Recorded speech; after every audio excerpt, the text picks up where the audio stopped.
How are all of you lovely people doing today? My name is John and welcome to another wonderful Top 5.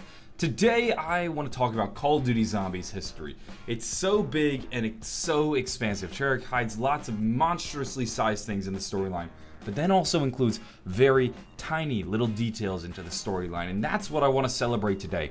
All of the little minutia, tiny details that Treyarch has hidden throughout all of their zombies maps that really go on to push the story in ways that we don't always expect. Today I'm going to bring you guys the top 5 hidden details that Treyarch hides across their zombies maps. Let's begin. This top 5 has to begin by paying homage to one of the greatest subtle Easter eggs in Call of Duty Zombies history. It's Peter McCain's hand found in the power switch of the Verrückt facility. This is the Easter egg that kind of kicked it all off. I'm sure almost everybody in the community is aware that the hand that you see on the power switch is actually Peter McCain's ripped off hand, which then comes full circle when you see Peter McCain hanging in Shinonuma without his left hand. And it tells the story of a man who was at the Verrückt facility, escapes, loses his hand, and then ends up meeting his demise at Shinonuma. It's an arc that spanned 2 maps. It was the first time that we ever really had a story linking these maps together. The story started to come together in Shinonuma when we were introduced to our main characters, but the backstory and the lore and all the myths really started to come together with subtle Easter eggs like that.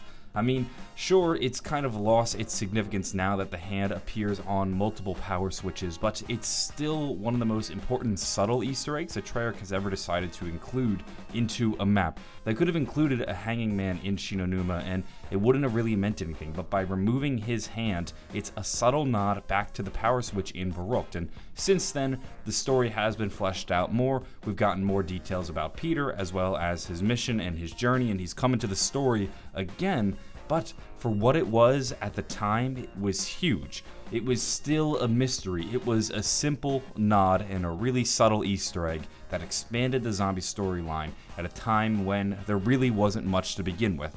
The 4th spot on this top 5 has to go to the fireworks on Mob of the Dead.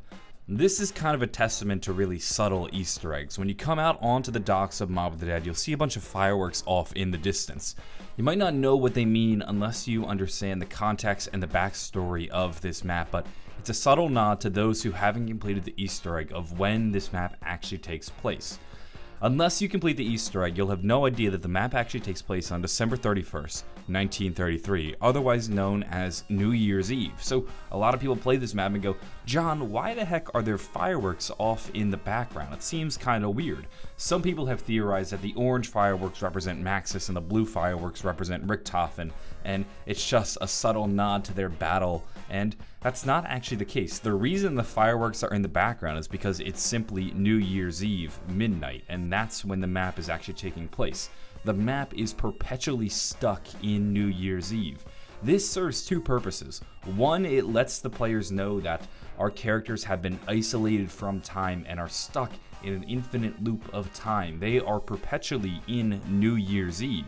And then in addition to that, it sets the time frame of the map. You'd have no idea it was New Year's Eve unless you either looked at the fireworks and made an inference, or you completed the Easter egg. And probably only a small fraction of zombie players ever actually complete the Easter egg. So it's a subtle nod to those who are looking for those secrets to try to figure out when this map actually takes place, when it was ripped from time. As we hit the middle of our list, the 3rd best subtle Easter egg in Zombies has to go to the help sign on Deriz. Deriz is a map post-Fallout. We are there after everything had gone to hell and everybody within the facility was murdered by the hordes of zombies. It was a living nightmare and you can see the ruins of it. Fire is everywhere as it engulfs the facility. The walls are broken down, it's collapsing, the area is dilapidated. And you can listen to some of the radios, for example, this radio from Dr. Porter, that really goes and shows what those characters went through. But I'm all out of hope. Auf Wiedersehen, my friend.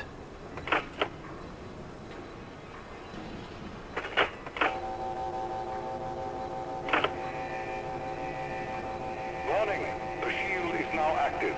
Damn it! I can't find my pills. Needed materials and report to the barracks. They are coming. It's not the drill. I must do what I must do. Shield is now active. God forgive us all. How to destroy destroys our designated material and report to the barracks. This is not a drill. Warning, the shield is now active. All to destroy our designated material and report to the barracks. This is not a drill. Warning, the shield is now active. Scientists are to destroy our designated material and report to the barracks. This is not a drill. Warning, the shield is now active. In those final moments, they feel like they are in a nightmare. The zombies are coming after them. Porter feels as though his only option, his only way to escape this torment is to kill himself, and he's searching for his pills and he can't find them. And because he can't find them, he is now going to have to suffer through the hordes of zombies that await him just outside the door, and you can hear them as they enter the room. And when you look at, say, the map and you go into NoClip and you find help written atop the roof, it tells a story. It tells a man who was desperate.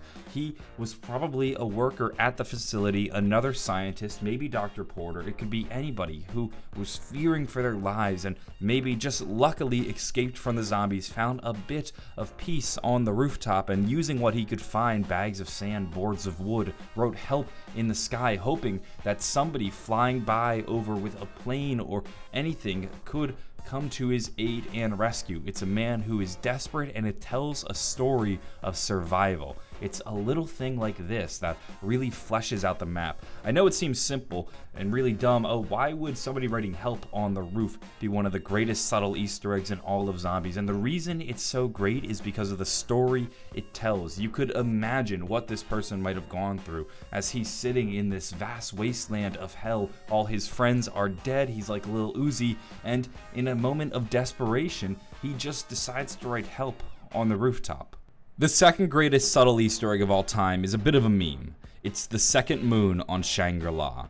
I know it's a joke at this point. People are debating, is Shangri-La on Earth? Is it on Mars? Is it on the moon? Is it in Origins?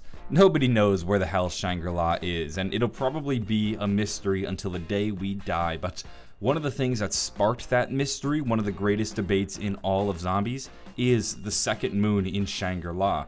When you activate the eclipse, the first thing you'll notice is immediately that the moon is covering the sun and it's an eclipse. But then you look out into the sky in other locations and there's a second moon in the sky, which doesn't make any sense at all. Why the hell would there be a second moon unless maybe we're not on Earth, but we're instead on Mars, where there are actually two moons, and that's what's happening. We're not just going back in time, but we're also being teleported to Mars. And this is a debate that me, Reed, and Nick Sorrow could have for ages and come to no conclusion. But because this little subtle Easter egg exists, because they decided to hide a second moon in the skybox, and it's very subtle, you might not notice it unless you're looking for it, because in some ways it even kind of blends in, especially when you're in Shangri-La.